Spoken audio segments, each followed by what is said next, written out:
Hello students, my self doctor Balram. हम class 12 का chapter number 1 पढ़ रहे थे जिसका नाम था इलेक्ट्रिक चार्जेस एंड फील्ड्स। उस चैप्टर को कंटिन्यू करते हुए आज हम नेक्स्ट टॉपिक पढ़ने जा रहे हैं जिसका नाम है electric field line. Actually electric field lines क्या होता है? तो the concept of electric field lines was introduce by Michael Faraday. ठीक है बच्चों, तो सबसे पहले क्या बोला कि इलेक्ट्रिक फील्ड लाइन का जो कॉन्सेप्ट किसने दिया था? एक साइंटिस्ट थे माइकल फैराडे। माइकल फैराडे ने दिया था। क्यों दिया था? To visualize the electric field at any region और स्पेस। किसी रीजन या स्पेस में इलेक्ट्रिक फील्ड लाइंस को विजुअलाइज करने के लिए इलेक्ट्रिक फील्ड लाइन का कॉन्सेप्ट माइकल फैराडे ने दिया था। एक्चुअल में होता क्या है फील्ड लाइंस? तो इट इज ग्राफिकल और pictorial representation of electric field strength. ठीक है बच्चों, इलेक्ट्रिक फील्ड लाइंस क्या बताता है? एक ग्राफिकल क्या होता है एक्चुअल में? ये ग्राफिकल या हम कह सकते हैं पिक्टोरियल रिप्रेजेंटेशन होता है इलेक्ट्रिक फील्ड स्ट्रेंथ को मेजर करने का या रिप्रेजेंट करने का। ठीक है बच्चों, तो हम क्या लिखेंगे फर्स्ट पॉइंट इसके बारे में, इलेक्ट्रिक फील्ड लाइंस के बारे में? इट इज, फर्स्ट पॉइंट क्या लिखेंगे? इट इज ग्राफिकल और pictorial representation of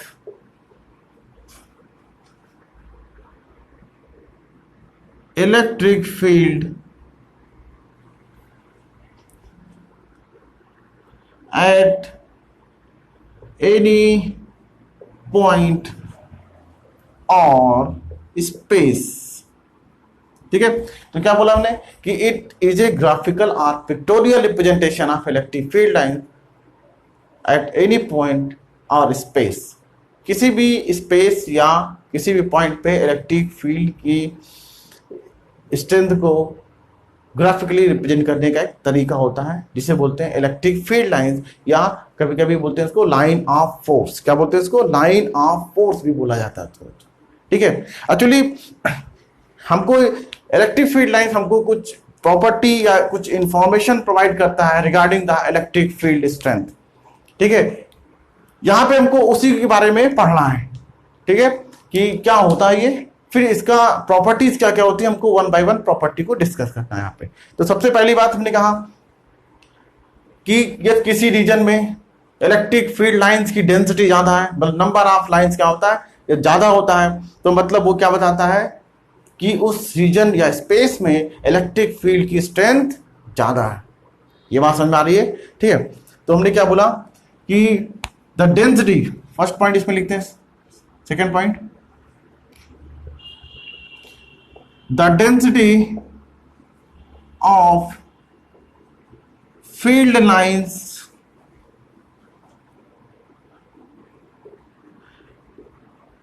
represent the strength of electric field. ठीक है, क्या है second point? The density of field lines represent the intensity या स्ट्रेंथ ऑफ इलेक्ट्रिक फील्ड। कैसे बच्चों? देखो एग्जांपल समझते हैं। हमने कहा मान लो किसी रीजन में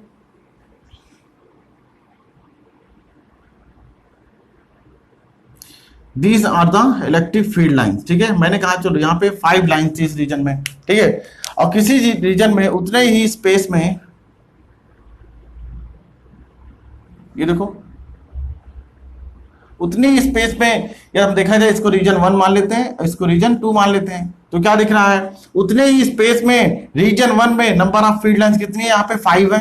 टोटल कितनी फील्ड लाइंस है? 5 लाइंस है यहाँ पे।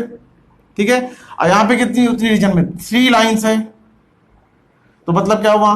हमने क्या बोला? डेंसिटी मतलब नंबर ऑफ लाइंस की बात करते हैं, तो जिसकी ज्यादा होगी उसकी स्ट्रेंथ, वहां पे इलेक्ट्रिक फील्ड की स्ट्रेंथ भी ज्यादा होगी। तो हम कह सकते हैं the electric field strength at point 1 is greater than the point 2। ठीक है, ये बात समझ में आ गई। ये नंबर ऑफ फील्ड लाइन किसी स्पेस में ज्यादा होगा तो हम कह सकते हैं कि वहां पे फील्ड की स्ट्रेंथ क्या है, ज्यादा है। अब यहाँ पे कम है तो वहां पे फील्ड की स्ट्रेंथ कम होगी। ये बात समझ में आ गई बच्चों, ठीक है। नेक्स्ट पॉइंट पढ़ते हैं इसके बारे में। क्या बोलता है नेक्स्ट पॉइंट थर्ड में कि the tangent draw on the field line, यदि हम इस फील्ड लाइन पे कोई टेंजेंट ड्रा करते हैं, will give the information of direction of electric field at that point. ठीक है, यदि हम इलेक्ट्रिक फील्ड लाइंस में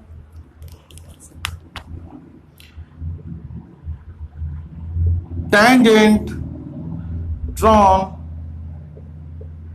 ऑन फील्ड लाइंस, ठीक है बच्चों, tangent draw on field lines, इसको हटा दूं, ये तो हो गया, हटा दूं।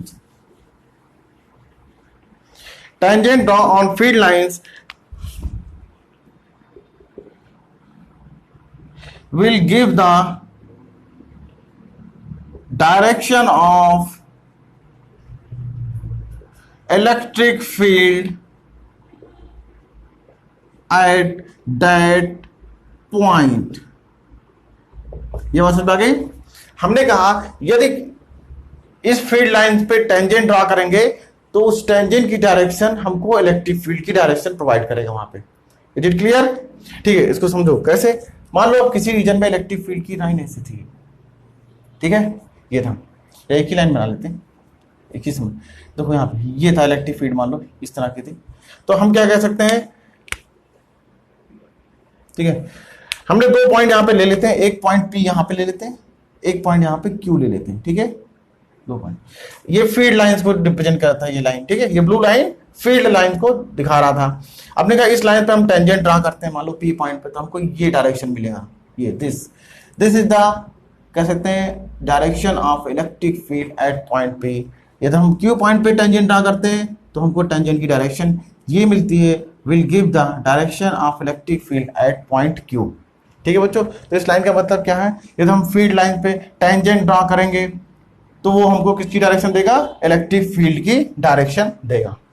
ठीक है, यदि हमारी लाइन पैरेलल होगी, जैसे हमारी फील्ड लाइन कैसी है, देखो जैसे मैंने पहले बनाया, अभी पैरेलल है, तो यहाँ पे टेंजेंट ड्रा करेंगे तो वो क्या होगा, क्या इसी लाइन पे जाएगा, इसका टेंजेंट इसी पे लाई करेगा, तो मतलब this is the direction of electric field. ठीक है, इसका मतलब सेकंड पॉइंट का मतलब ये होता है। ठीक है, तो हमने क्या देखा कि इलेक्ट्रिक फील्ड लाइंस कैसे होता है, एक इमेजिनरी लाइन, एक इमेजिनरी, हमको दिखेगा ना, विजुअलाइज नहीं होगा हमको, इसको हम बस ग्राफिकली इसको रिप्रेजेंट कर सकते हैं किसी भी स्पेस में या किसी भी पॉइंट पे इलेक्ट्रिक फील्ड को रिप्रेजेंट करने के लिए, कि याद रखना बच्चों। ठीक है, चलो कुछ इसकी प्रॉपर्टीज होती हैं, अब प्रॉपर्टीज को वन बाय वन हम पढ़ते हैं। ठीक है, तो ये तो इलेक्ट्रिक फील्ड लाइंस के बारे में था कि इट इज ए ग्राफिकल और pictorial representation of electric field, the density of field lines represent the strength of field at that point, and second point क्या था इसका कि the tangent drawn on the field lines will give the direction of electric field at that point or space।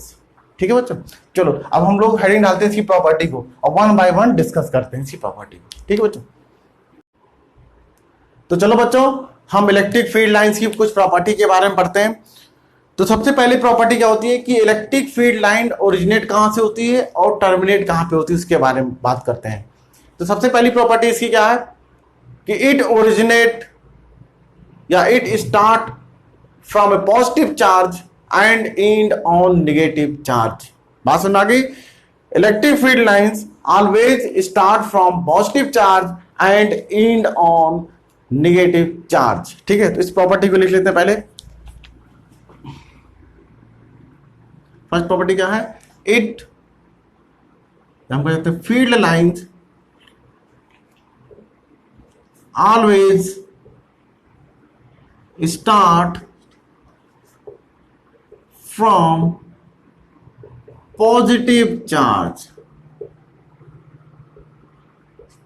and end on negative charge। ठीक है, क्या हुआ मतलब इसका कि ये हमेशा पॉजिटिव चार्ज से स्टार्ट होगी और निगेटिव चार्ज में जाके टर्मिनेट हो जाएगी। ये बात समझ में आ गया। हाँ, दूसरी चीज क्या, ये कभी भी मिड स्पेस से स्टार्ट या स्टॉप नहीं होगी। ठीक है, इसमें एक पॉइंट और बढ़ा देते हैं, इसमें थोड़ा सा लाइन कि इट नेवर स्टार्ट और स्टॉप इन मिड स्पेस। ठीक है, हमने क्या बोला कि ये ऑलवेज स्टार्ट होगी पॉजिटिव चार्ज से और टर्मिनेट कहां पे होगी, जाके निगेटिव चार्ज में जाके टर्मिनेट हो जाएगी। ठीक है, और कभी भी ये स्टार्ट या स्टॉप मिड स्पेस से नहीं होगी, कभी भी मिड स्पेस से नहीं होगी, स्टार्ट या स्टॉप नहीं होगी। ठीक है, अभी इसके बारे में समझते हैं, 2 पॉइंट लिखते हैं फिर दोनों को समझते हैं क्लियरली। ठीक है, सेकेंड पॉइंट क्या होता है बच्चों इसमें, सेकेंड पॉइंट क्या होता है कि जो इलेक्ट्रिक फील्ड लाइंस किसी कंडक्टर से स्टार्ट होती तो उस कंडक्टर के सरफेस के नॉर्मली स्टार्ट होगी या वो इंटर करेगी नॉर्मल। ठीक है, तो क्या लिखेंगे, इट स्टार्ट और stop normally to the conductor, normally to the surface of conductor लिखते हैं, ज्यादा सही टर्म है, surface of conductor। ठीक है, क्या बोला मैंने, सेकेंड पॉइंट क्या बोला, इट स्टार्ट और stop normally to the surface of conductor. ठीक है, किसी भी कंडक्टर से, पॉजिटिव कंडक्टर है तो उसके सरफेस से नॉर्मली वो निकलेगी, ये निगेटिव कंडक्टर है तो टर्मिनेट भी कैसी होगी, नॉर्मली इंटर करेगी वो कंडक्टर में। ठीक है, चलो अब इसको थोड़ा समझते हैं ग्राफिकली, कैसे समझते हैं। हमने कहा पहला पॉइंट क्या बनाया कि ये पॉजिटिव चार्ज होगा तो फील्ड लाइंस क्या निकलेगी, बाहर की तरफ निकलेगी, और ये निगेटिव चार्ज होगा तो फील्ड लाइंस टर्मिनेट होगी, उसके अंदर जाके खत्म हो जाएगी। ठीक है, देखो ध्यान से, हमने कहा जैसे मान लो हमारे पास ये है पॉजिटिव चार्ज, ठीक, ये पॉजिटिव चार्ज है और इधर बना लेते हैं हम निगेटिव चार्ज, ये देखो, तो फील्ड लाइंस हमेशा किधर से निकलेगी, सरफेस के नॉर्मली। ठीक है, तो सरफेस का ये स्फेरिकल सरफेस है, इसका नॉर्मल क्या होगा, कुछ ये देखो, ये देखिए, ये क्या है, फील्ड लाइंस निकल रही है जो इस पॉजिटिव चार्ज है। ठीक है, निकल रही है मतलब बाहर की तरफ जा रही होंगी, तो डायरेक्शन क्या होगा, ये देखो, this is the direction of field lines, जैसा कि फर्स्ट पॉइंट पे इंडिकेट है कि it start from the positive charge in the same way and terminate into negative charge. ये देखो, यदि नेगेटिव चार्ज है तो ये इसका डायरेक्शन किधर होगा, अंदर, इनसाइड द कंडक्टर। ये बात समझ में आ गई, ये बात समझ में आ गई। ठीक है, तो इसको अच्छे से समझो, ये देखो, ठीक, it always start from the positive charge and and on a negative charge. ठीक है, और दूसरी प्रॉपर्टी को देखो यहाँ पे कि हमने सरफेस के स्फेरिकल कंडक्टर के सरफेस से नॉर्मल मैंने सारे चार्ज को, सारे फील्ड लाइंस को निकाला। देखो यहाँ पे इंटर भी कर रहा है, कैसे कर रहा है, normally to the surface of conductor कर रहा है। तो ये दो जो हमारी प्रॉपर्टी सेटिस्फाई हो रही है यहाँ पे। ठीक है, चलो इसमें आगे देखते हैं, ये 2 पॉजिटिव चार्ज को ले आए पास, क्या होगा, देखो ध्यान से, हम इसको हटाते हैं। हमने कहा ये 2 पॉजिटिव चार्ज पास पे आ गए तो क्या होगा, फील्ड लाइंस की डायरेक्शन ग्राफिकली कैसे रिप्रेजेंट करेंगे इसको, देखो, ये तो मैंने कहा चलो 2 पॉजिटिव चार्ज थे पास ले आए, ये देखो दोनों पॉजिटिव चार्ज से पास आ गए। ठीक है, तो ये पॉजिटिव चार्ज से भी फील्ड लाइन निकल रही होगी, बिल्कुल निकल रही होगी। ठीक है, ये देखो, ठीक है, ये निकल रही है, ये निकल रही है, ये निकल रही है, ये निकल रही है, ये सारे पॉइंट फील्ड लाइन बाहर की तरफ निकल रही है। अच्छा, what about the mid space of the 2 charges, हमने कहा चार्ज का नेचर भी सेम है, उसकी स्ट्रेंथ भी क्या है, चार्ज की मैग्नीट्यूड भी क्या है, सेम है। तो उस केस में जो फील्ड लाइंस जो होगा इन दोनों के मिड पॉइंट पे, उसकी डायरेक्शन कुछ ऐसे होगी, ये निकलेगा भैया। ठीक है, नॉर्मली निकलेगा, लेकिन ये कभी भी इंटरसेक्ट नहीं कर रहे होंगे। अभी इसकी प्रॉपर्टी के बारे में पढ़ते हैं। ये देखो, कुछ ये रहा होगा डायग्राम इसका। ठीक है, तो मतलब क्या हुआ कि इस पॉइंट पे कहीं बीच में हमको एक नल पॉइंट मिलेगा, जिसके बारे में हम लोग पहले डिस्कस कर चुके हैं कि 2 पॉजिटिव चार्ज, 2 लाइक चार्जों के बीच में हमको एक नल पॉइंट या न्यूट्रल पॉइंट मिलता है, जहां पे इलेक्ट्रिक फील्ड इंटेंसिटी 0 होती है। ठीक है, तो मतलब वहां पे इलेक्ट्रिक फील्ड नहीं होगा, तो मतलब वहां पे फील्ड लाइंस भी नहीं मिलेगा, as shown in the figure. ये बात समझ आ गई कि ये पॉइंट ये पॉइंट जो एन लिखा हुआ वो न्यूट्रल पॉइंट को रिप्रेजेंट कर रहा है, मतलब यहाँ पे कोई भी फील्ड लाइंस नहीं होगी, क्योंकि दोनों कैसे हैं, लाइक चार्जेस हैं, लाइक चार्जेस हैं, ठीक है। तो दूसरे को क्या करेंगे, फील्ड लाइंस एक दूसरे को रिपेल कर रही होगी, रिपेल कर रही होगी, तो यहाँ पे इस मिड पॉइंट पे हमको न्यूट्रल पॉइंट मिलेगा, ठीक है।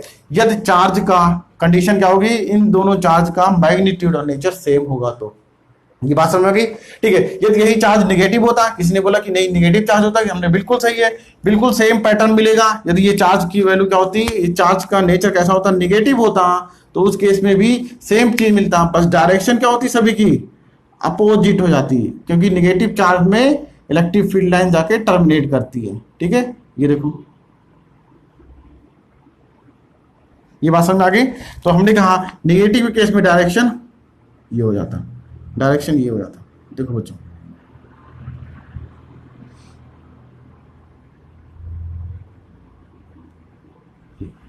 सेम कंडीशन रहने वाली, न्यूट्रल पॉइंट अभी भी हमको यहां पे मिलेगा, कब, जब नेचर दोनों का क्या है, सेम है, और मैग्नीट्यूड भी सेम है। ये बात समझ में आ गई, ठीक है। चलो नेक्स्ट इसमें देखते हैं, यदि किसी कोई बोला कि एक पॉजिटिव चार्ज है और दूसरा नेगेटिव चार्ज है, उस केस में फील्ड लाइंस का कैसे ड्रा करेंगे, हम फील्ड लाइंस को कैसे ड्रा करेंगे, देखो यहाँ पे मान लिया ये पॉजिटिव चार्ज है हमारे पास और यहाँ पे है निगेटिव चार्ज, तो क्या हो रहा होगा, पॉजिटिव चार्ज से फील्ड लाइन निकल रही होगी, ये देखो कुछ इस तरह किया था हम लोगों ने, ये देखो डायरेक्शन क्या, बाहर की तरफ, पॉजिटिव चार्ज से फील्ड लाइंस अवे निकलती है, बाहर की तरफ निकलती है, ठीक है। और निगेटिव चार्ज में फील्ड लाइंस टर्मिनेट होती है, ये देखो,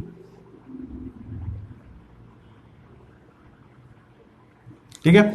तो क्या हो रहा होगा कि फील्ड लाइन पॉजिटिव से निकल रही है और जाके निगेटिव में टर्मिनेट हो जा रही है, तो इसको मिला देते हैं, ये देखो, और फील्ड लाइन होती तो ऐसे निकलती, ठीक है, ये देखो। तो कुछ इस तरह का ग्राफ हमको मिल जाता, फिगर हमको मिल जाता, यदि हमारा चार्ज का नेचर कैसा होता, अपोजिट होता, ये चार्ज का नेचर अपोजिट होगा तो फील्ड लाइंस हमको इस तरह मिलती, पॉजिटिव से निकल रही होती और निगेटिव में जाके टर्मिनेट कर रही होती। बोले ये बात समझ में आ गई।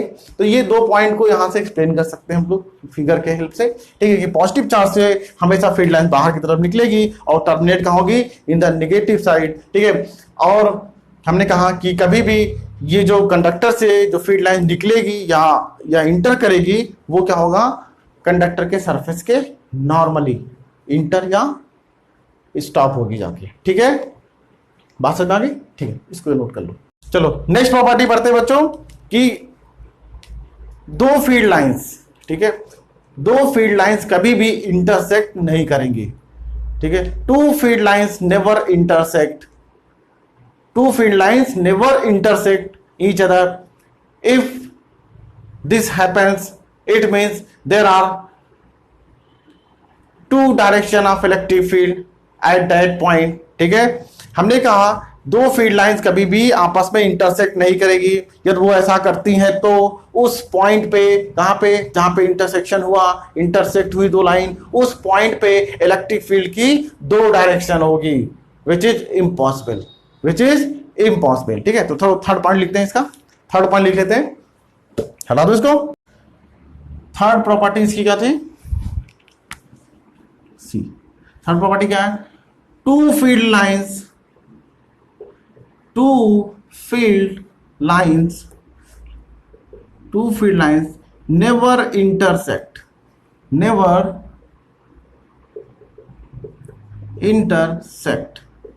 दो फील्ड लाइन कभी भी इंटरसेक्ट नहीं करेगी, इफ दे डू सो, यदि वो ऐसा करती हैं, इट means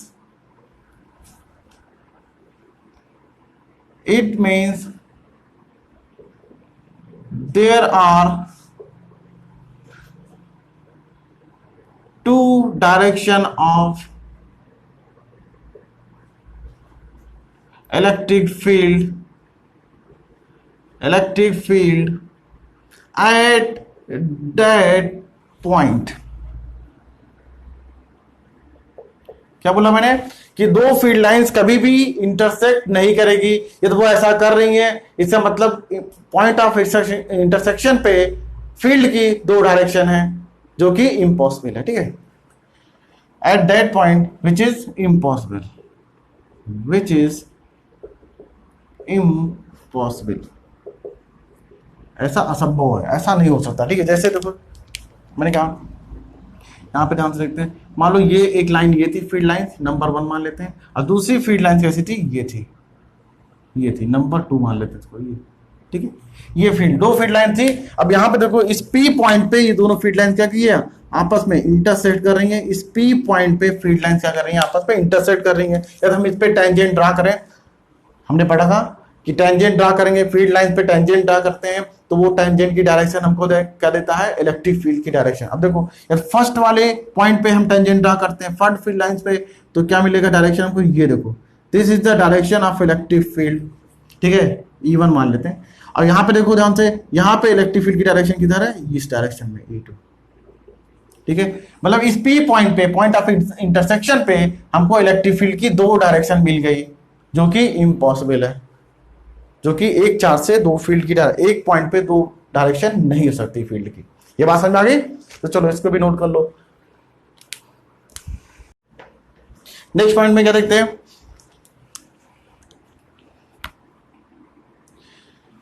हमने कहा कि for a uniform electric field, yes किसी रीजन में या किसी स्पेस में इलेक्ट्रिक फील्ड कैसा है, यूनिफॉर्म है, उसकी स्ट्रेंथ कैसी है, यूनिफॉर्म है। तो उस केस में जो फील्ड लाइन कैसी होगी, पैरेलल, कैसी होगी, पैरेलल होंगी, इक्वली स्पेस्ड होंगी एंड स्ट्रेट लाइन होगी। बात समझ आ गए? तो हमने क्या लिखा, नेक्स्ट पॉइंट पे क्या लिखा, फॉर यूनिफॉर्म इलेक्ट्रिक फील्ड। ठीक है, हमने कहा यूनिफॉर्म इलेक्ट्रिक फील्ड के लिए क्या होगा, फील्ड लाइंस आर कैसी होंगी, स्ट्रेट लाइन, स्ट्रेट लाइन। ठीक है, किसी रीजन में किसी स्पेस में यदि हमारा इलेक्ट्रिक फील्ड कैसी है, यूनिफॉर्म है, तो वहां पे फील्ड लाइन कैसी होगी, स्ट्रेट लाइन होगी, कोमा पैरेलल होंगी, parallel to each other and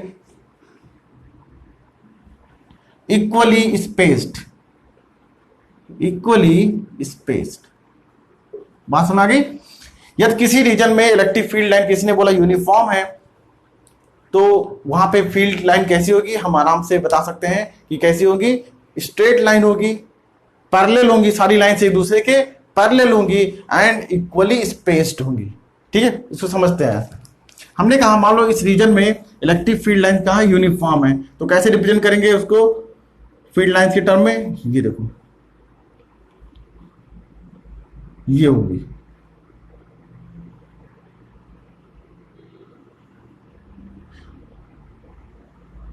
ये देखो।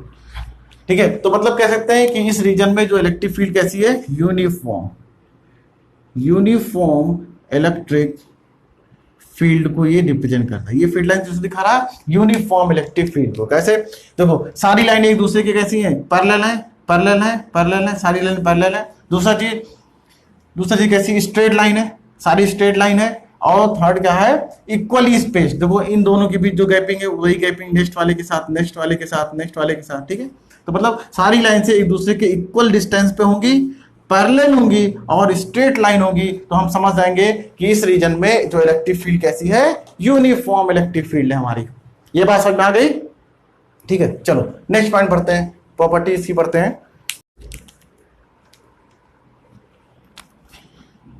नेक्स्ट पॉइंट क्या होता है, इट नेवर फॉर्म, या electric field line, electric field lines never form close loop. ठीक है, इलेक्ट्रिक फील्ड लाइंस कभी भी क्लोज लूप नहीं बनाती, क्योंकि ये सिंगल चार्ज से, हमने क्या देखा कि एक चार्ज से ओरिजिनेट हो रही है और दूसरे में जाके टर्मिनेट हो रही है। किसी सिंगल चार्ज में यदि वो स्टार्ट होती है वहीं पे आके एंड होती है, तो हम कहते हैं वो क्लोज लूप है हमारा।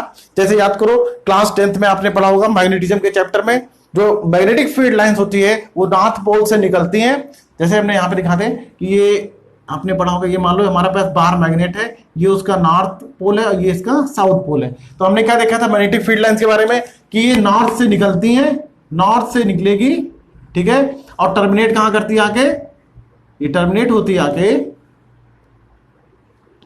यहां से निकलेगी नॉर्थ से और टर्मिनेट होती है साउथ में, आउटसाइड ऑफ द मैग्नेट। ये देखो ध्यान से, आउटसाइड ऑफ द मैग्नेट। और इनसाइड द मैग्नेट क्या हो रहा है, फील्ड लाइंस की डायरेक्शन क्या होती है, साउथ से नॉर्थ, साउथ से नॉर्थ, साउथ से नॉर्थ। ये देखो, ठीक है। तो इसके कारण क्या हुआ, एक देखो एक ये लूप बन गया, ये भी क्लोज लूप है। इस तरह many number of loop close loop बनते हैं in the case of magnetic field lines, but in the case of electric field lines it never form close loop. ऐसा क्यों, क्योंकि पॉजिटिव चार्ज से हमेशा जो फील्ड लाइंस बाहर की तरफ निकलती हैं और निगेटिव चार्ज में टर्मिनेट होती हैं।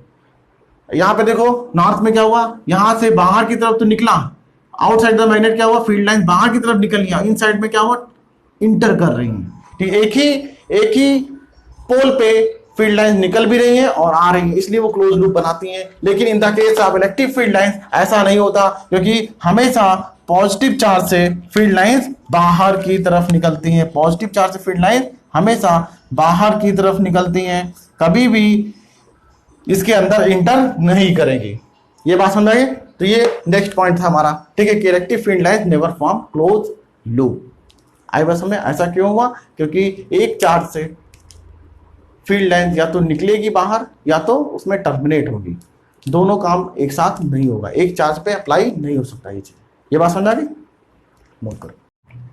चलो बच्चों, नेक्स्ट प्रॉपर्टी क्या होती है, कहते हैं कि इलेक्ट्रिक फील्ड लाइंस हमेशा फ्लो करती है from the region of higher potential to the region of lower potential. ये बात समझ आ गई, ठीक है। चलो तो ये लिख लेते हैं, electric field lines always flow, electric field lines always flow from higher potential to lower potential. ठीक है, इलेक्ट्रिक फील्ड लाइंस हमेशा हाई पोटेंशियल से लोअर पोटेंशियल की तरफ फ्लो करती है। ठीक है, जैसे हमने देखा ही पॉजिटिव चार्ज तो इसका पोटेंशियल कैसा होगा, पॉजिटिव होगा, निगेटिव चार्ज के कारण पोटेंशियल कैसा होगा, निगेटिव होगा। ठीक है, तो यहाँ पे जो इलेक्ट्रिक फील्ड लाइंस हमेशा किधर से निकलती हैं, पॉजिटिव से निकलती हैं और निगेटिव तरफ होती है, मतलब कि हायर पोटेंशियल से लोअर पोटेंशियल की तरफ फील्ड लाइंस निकलती हैं। देखो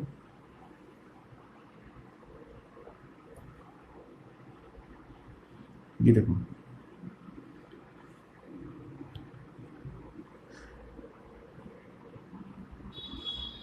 ये देखो, ठीक है। तो इसका मतलब ये हुआ कि हायर पोटेंशियल कौन सा, पॉजिटिव वाला चार्ज के कारण जो पोटेंशियल क्या होगा, पॉजिटिव चार्ज के कारण पॉजिटिव होगा और निगेटिव चार्ज के कारण पोटेंशियल क्या होगा, निगेटिव होगा। ये सेकंड चैप्टर में हम लोग पढ़ेंगे जब इलेक्ट्रिक पोटेंशियल एंड कैपेसिटेंस पढ़ेंगे। ठीक है बच्चों, तो अभी ये मान लो कि पॉजिटिव चार्ज के कारण जो पोटेंशियल होता है वो पॉजिटिव होता है और निगेटिव के कारण जो पोटेंशियल क्या होता है, निगेटिव होता है। तो क्या लिखा कि इलेक्ट्रिक फील्ड लाइंस किधर से किधर फ्लो कर रही है, पॉजिटिव से निगेटिव, मतलब हायर पोटेंशियल से लोअर पोटेंशियल की तरफ फ्लो कर रही है। ये बात समझ आ गई। चलो नेक्स्ट पॉइंट देखते हैं।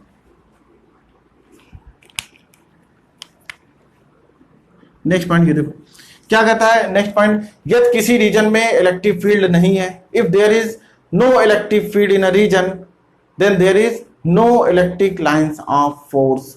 ये बात समझ आ गई। मतलब क्या हुआ, देखो ध्यान से कि if there is no electric field in a region then there is no electric field line,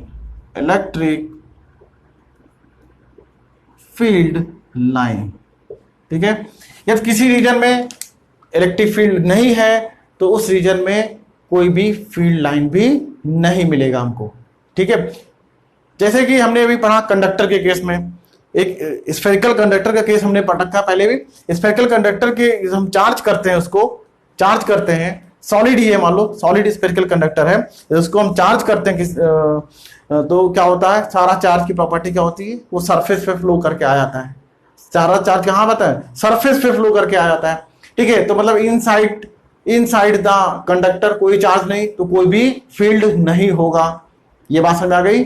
ठीक है, तो यही बोला यहाँ पे कि ये कोई इलेक्ट्रिक फील्ड नहीं है किसी रीजन में, तो उस रीजन में कोई इलेक्ट्रिक फील्ड लाइन भी नहीं होगा। जैसा कि अभी हमने देखा था न्यूट्रल पॉइंट में भी, हमने देखा था न्यूट्रल पॉइंट में क्या था, जब ये दो चार्ज थे, दो लाइक चार्जेस थे, तो इनके कारण हमको एक न्यूट्रल पॉइंट मिल रहा था। यहाँ पे देखो जानते ये ऐसे कुछ, तो ये यहाँ पे कुछ न्यूट्रल पॉइंट मिला था, क्योंकि न्यूट्रल पॉइंट कौन सा पॉइंट होता है, नल पॉइंट या न्यूट्रल पॉइंट क्या था, वो पॉइंट था जहां पे net electric field zero, net electric field zero होती है। ठीक है, इसी कारण इस न्यूट्रल पॉइंट पे कोई भी फील्ड लाइंस नहीं आ रही है। ठीक है, क्योंकि फील्ड ही नहीं तो लाइंस भी नहीं होगा। ये बात समझ आ गई। अच्छा, सेकेंड एप्लीकेशन इसका कहां देखते हैं, कहां पे देखने को मिलता है। जैसे हमने अभी बनाया कंडक्टर, ये पॉजिटिव कंडक्टर था मान लो, तो इसी कारण कंडक्टर है तो सारा चार्ज कहां पे होगा, सरफेस पे होगा। सरफेस पे होगा तो फील्ड लाइंस भी यहां सरफेस से निकलती है। इनसाइड कोई भी फील्ड लाइंस हम लोग ड्रा नहीं करते, क्यों, क्योंकि सारा चार्ज कहां है, सरफेस पे है। इनसाइड फील्ड क्या होता है, किसी भी कंडक्टर के इनसाइड फील्ड कितना होता है, जीरो, क्योंकि कोई चार्ज ही नहीं है। कोई चार्ज नहीं तो कोई फील्ड नहीं, कोई फील्ड नहीं तो इलेक्ट्रिक फील्ड लाइंस भी हमको नहीं मिलेगी उस जगह पे। ये बात समझ में आ गया। ठीक है, चलो इसको भी नोट कर लो। तो चलो बच्चों लास्ट पॉइंट पढ़ते हैं, लास्ट प्रॉपर्टी पढ़ते हैं इलेक्ट्रिक फील्ड लाइंस की। वो क्या होती है, कहते हैं कि the relative closeness of the field lines in different region will give the strength of electric field in different region. ठीक है, मतलब इसको समझते हैं कैसे। मैंने कहा कि मान लो फील्ड लाइंस थी यहाँ पे किसी रीजन पे, स्पेस पे फील्ड लाइंस थी ढेर सारी, ये देखो, ये देखो।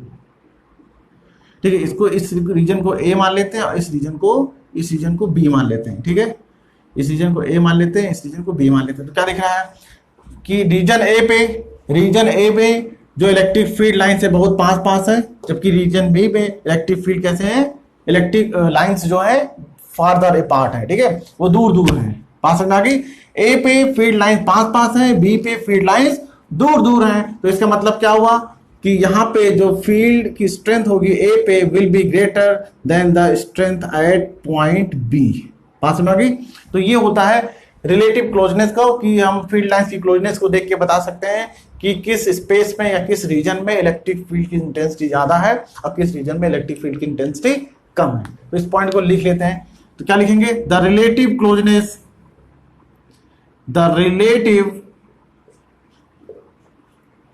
Closeness of field line in different region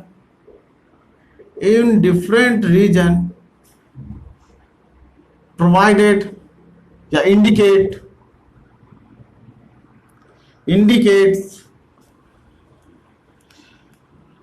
the strength of electric field in different region।